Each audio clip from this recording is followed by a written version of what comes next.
Ito po, magandang umaga. Magluluto tayo ng sinabawang manok na may kasamang itlog. Ayan po, nilagang itlog po ito. Ayan po, tsaka ito yung manok ko.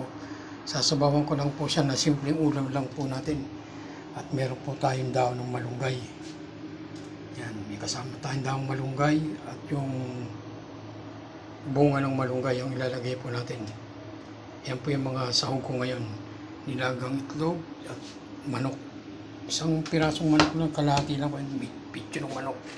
At yan, meron pa tayong sibuyas, sili, luya at kamatis. Yan po, umpisa na po natin mag-gisa. Yan po.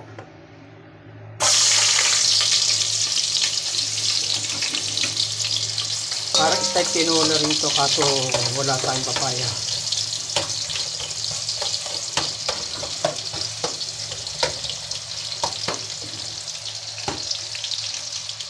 Sunod po natin ating sibuyas.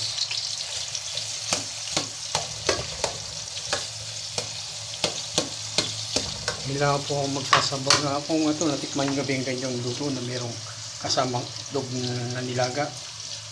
Yan po ang gagawin natin ngayon.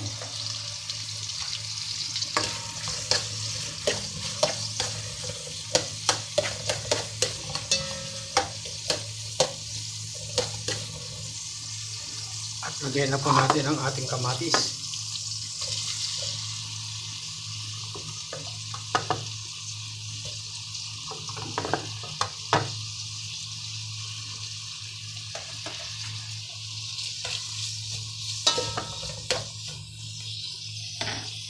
At sabay na po natin ating sili.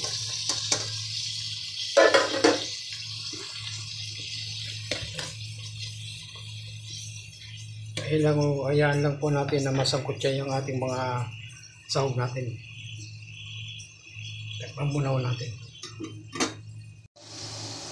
Ayun na po, tingnan natin. Ayan na.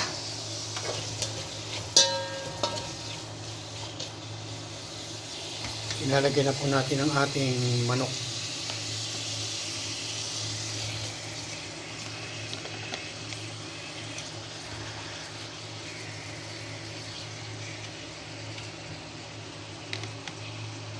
Isasabay na po natin itong ating bunga ng malunggay kasi medyo matigas to, kaya isabay na natin po ito sa ano natin, sa papalambutin po natin. Lalo natin masangkot siya. Ayan.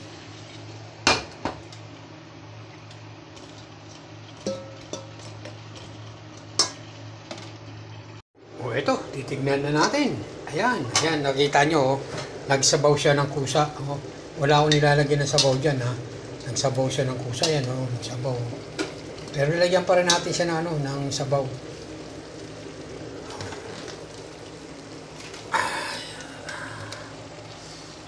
Yan. Ilalagyan na natin din yung itlog natin, yung itlog ng na nilaga, lalagay ko na. Yan.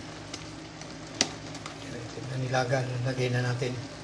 At tapos, sasabawan na natin.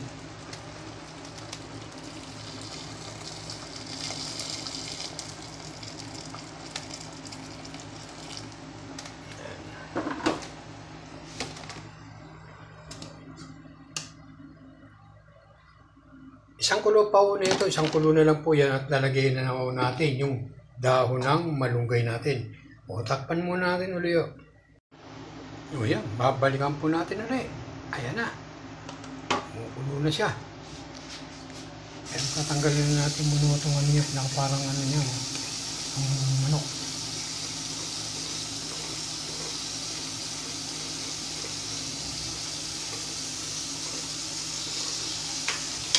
Ilalagay na po natin ang ating malunggay.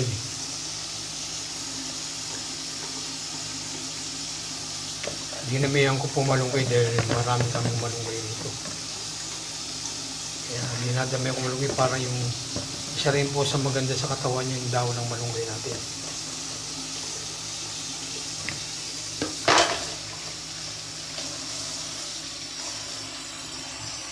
At lagyan na po natin ano po na natin.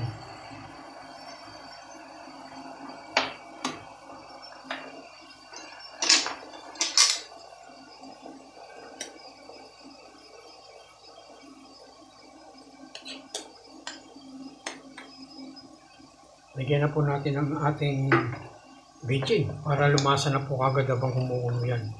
Habang lumalambot yung natin, lalagyan natin yan po. Tsaka lagyan na rin po natin ang asin. Po.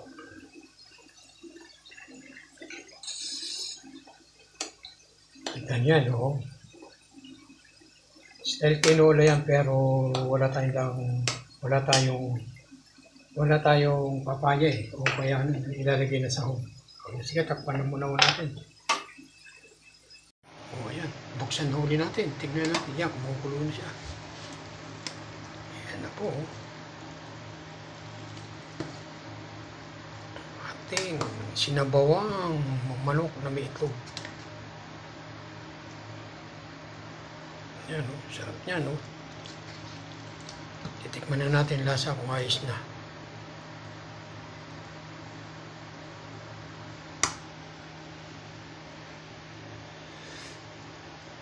O, ayos na ang lasa, masarap.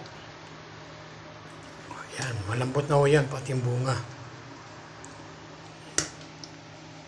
O, sige po, hanggang dito na lang po ang aking video. Sana po panoorin niyo po at suportahan niyo po sana ako. Maraming salamat po. Ayan na po, luto na po ang ating sinabawang manok na may kasamang itlog. Hanggang dito na lang po ang aking video. Maraming salamat po.